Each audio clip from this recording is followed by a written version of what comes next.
go over how to use some of the tools that I just showed you. So this was the first thing that I ever used on rhinestones. It's a Bejeweler Pro. There are a ton of different brands out there, but it's basically for heat set rhinestones only. It worked pretty well for me. It does take a bit of extra time, but it also allows you to be a lot more precise than glue, because sometimes glue can slide, sometimes glue dries too quickly. With this, I do recommend mapping out your idea first, unless you're just going for a plain scatter, in which case this is pretty great. So you've got the heating element here, and you have a bunch of the heads that you saw. So you connect a head. You connect a head first, okay, because it's hot. Once it gets hot, you touch it to the sparkly end of the rhinestone. The heat pretty much makes it stick. That's the one thing that you kind of need to be careful about, and you need to do some trial and error. You need to pick the head that fits it the best, boop, pick it up, and then 2 or 3 rhinestones, you're gonna have to waste them, and I know that that seems ridiculous, but you can also always glue them on later to something else. You wanna pick up the rhinestone and you wanna watch the tip, all right? And you wanna watch the back of the rhinestone. I'm sorry I don't have any right now to show you, but you wanna watch the back of the rhinestone, because you will literally see the glue melt. You'll see it, the glue has a waffle pattern on it. Most, especially the Swarovski ones, have a bit of a waffle pattern, or just a regular pattern for you to see it. So you pick it up and you can look at it, right? And carefully watch it. So eventually, in about 8 to 10 seconds, it will go from waffle to smooth to glossy. You're gonna see it literally become glossy. It'll start to bubble. Bubbling is the last unusable step, okay? So what you wanna do is pick it up and watch it and time it on your fingers or your brain, if you're the kind of person that can remember stuff.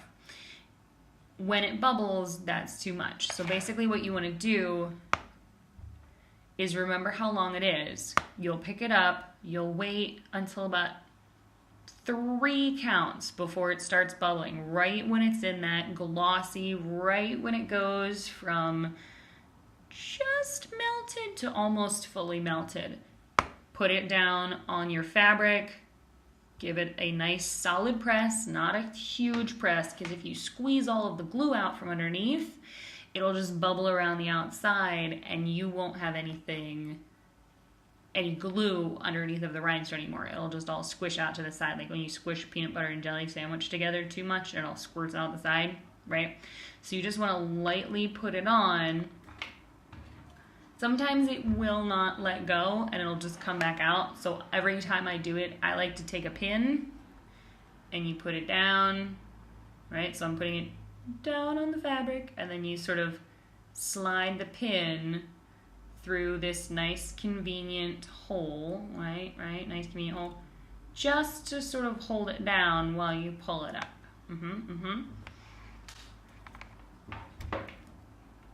Don't move it, okay?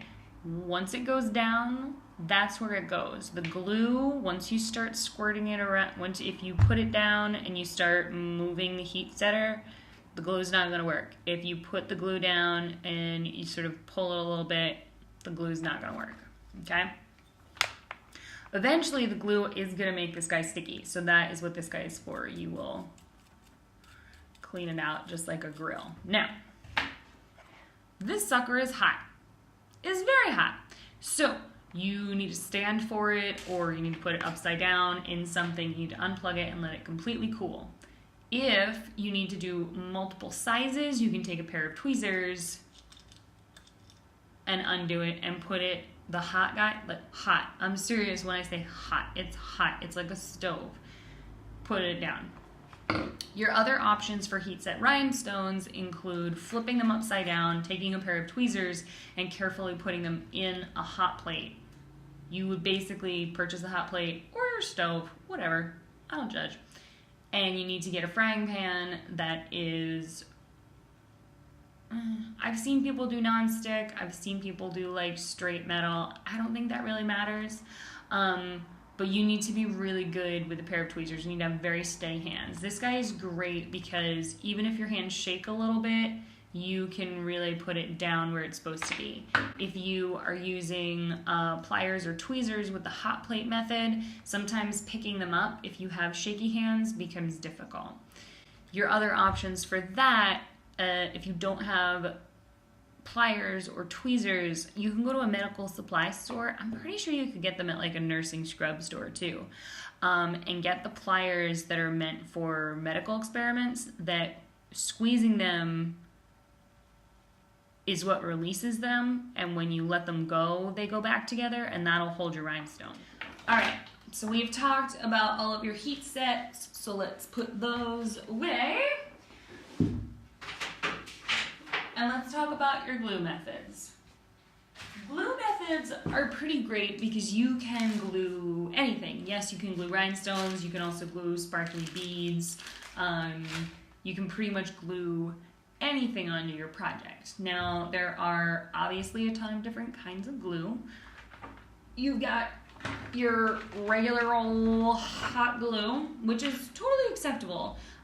If you're using hot glue on things like headpieces, or certain parts of your shoes, things that don't move. Think that hot glue is for things that don't move. So even if you're doing like a chest plate or a hip hugger thing and it's like the very front piece, my general rule is that hot glue does not go on fabric unless it's on a headpiece, and hot glue does not go on glass because it doesn't have anything to adhere to, okay?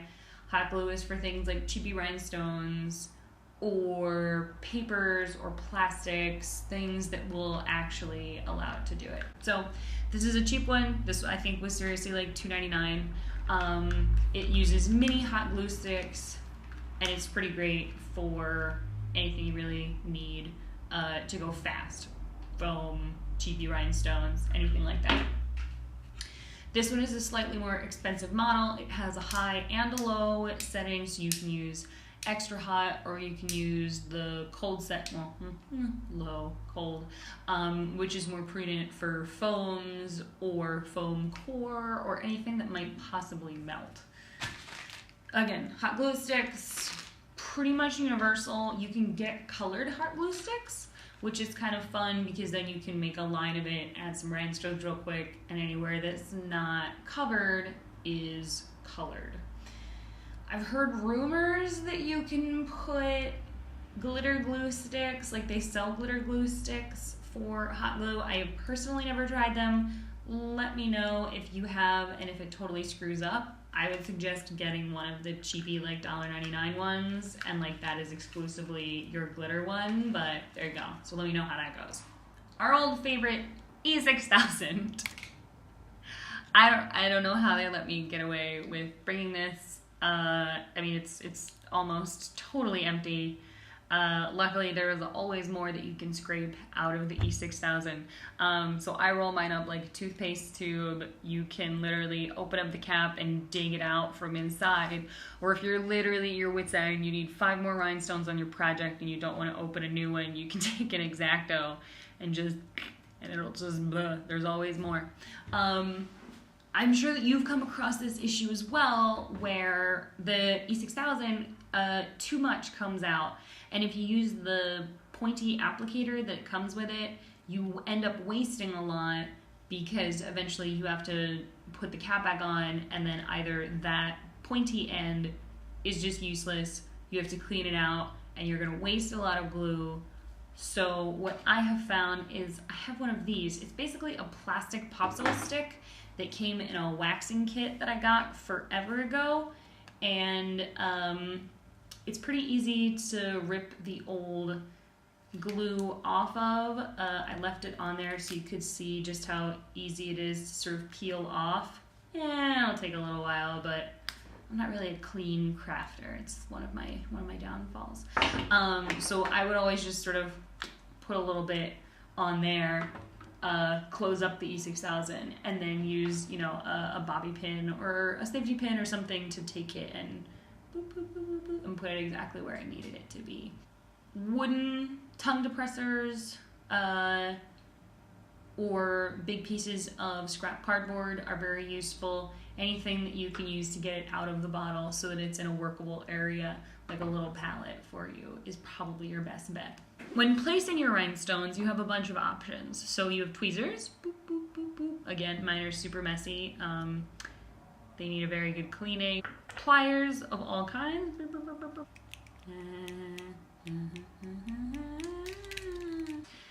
I got this little sucker off Amazon. It is basically the cheapy version of the crystal katana.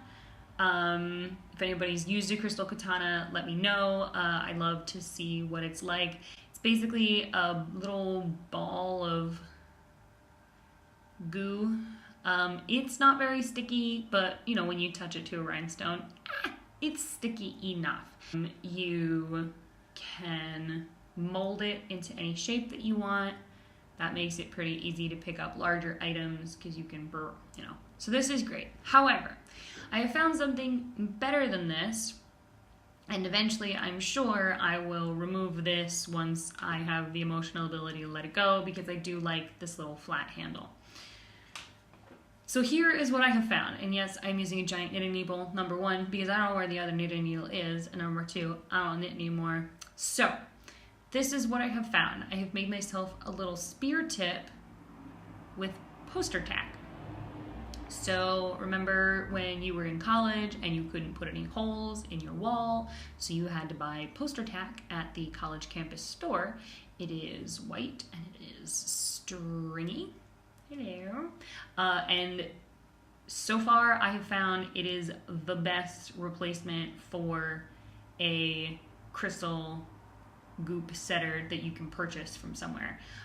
This stuff is pretty cheap. It usually comes in a pack that's about, you know, this big. This is far more than I need. This is probably triple what I actually need. And it will, you know, pick up almost anything. After working with it for a while, you will definitely need, just like with, you know, with this guy, you'll need to take it and re-knead it so that dirt and sparkle and glitter doesn't get in the way. But this is definitely my favorite.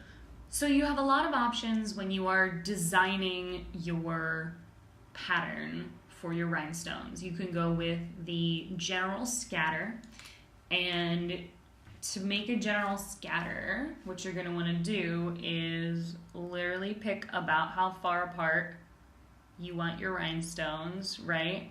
And then what I like to do is run a basic sort of scatter. You don't want it to be quite as even as, you know, just like the perfect rhinestones, right? So you kind of want to base out, you know, a pretty even thing. One of my favorite methods for making a perfectly even scatter is to take a inch apart or whatever you want to do, right? So you've got this. All you then have to do is move this up, all right? So now your inches are still perfect along that bottom layer, and you go for half inches.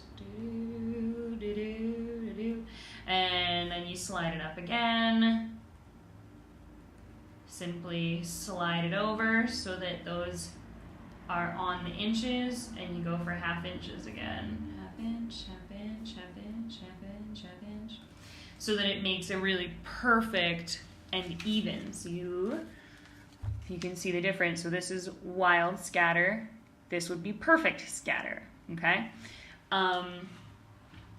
One of the tools that I like to use the most, I don't have right now, it's coming, is a clear ruler, because then that way you can really pick exactly how far you want your things to be. And those can be anywhere, you know, a clear ruler you can get at a fabric supply store They come in 2 inches and in 5 inches. So it makes it really easy to see the exact pattern. So you have options when it comes to putting down your rhinestones. You can either pre-mark your rhinestones with something like fabric marking wax, okay? You can also get fabric marking wax in pencil shape, which is probably a little better. These you can just use the corners and just boop, boop, boop, right? So you go, boop, it's just wax. Boop, it's just wax. Difficult thing about the wax is that it doesn't quite go away, or if it does, it will always look like a bit of a wax stain. So if you do, you want to make sure that your rhinestones are large enough to cover whatever mark you made. Your other option is a regular old Sharpie or a pen. Again, if you're always going to cover it with rhinestones, go for it. This is a Frixion pen. It's made by Pilot. It's erasable. The best thing about this, it comes in a whole bunch of colors. I got a pack on Amazon for like $7. It's got like 10 colors in it. It's got a nice fine tip. It's got an erasable back, so if you do anything on paper,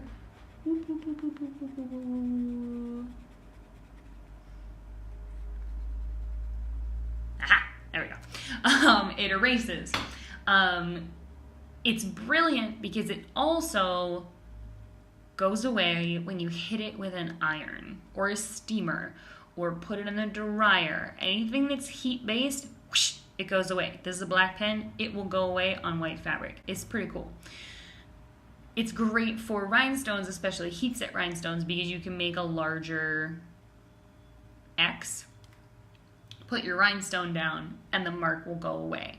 You can also do it on glue, because once all the glue is down, once it dries after 24 or 48 hours, you can just hit it with a steamer or hit it with an iron on the back and it'll disappear. Obviously, you want to be careful of your glue. Don't let it sit for too long, but just give it a and it'll go away. Obviously, always road test anything that says that it's erasable or says that it's going to disappear on your fabric first, or a scrap of your fabric, so that you're not crying to me in a week going, but Tesla, you told me and I ruined it. I don't want you to ruin your stuff. Always test stuff like this. That brings me to a good point. You should always test your rhinestones, your glue, your heat stuff. God forbid you're trying to put heat set rhinestones on a beautiful piece of organza. You touch it with the heat setter once and the entire thing goes, I had this happen once. Don't tell Bastian, but the reason that his Childlike Empress outfit has so many sequins on the back is because I was attempting to iron it and I had a press cloth on top of it and I accidentally touched the fabric with the iron and a chunk about this big just, I didn't even touch it with the iron. The heat just, insanity. So please be careful of all your stuff. So I hope going over the tools for putting on rhinestones was helpful. And once my office gets here, we can talk about how to actually put rhinestones on things. And we can work a little bit more on some specifics. If you have any questions, please let me know. You can comment below.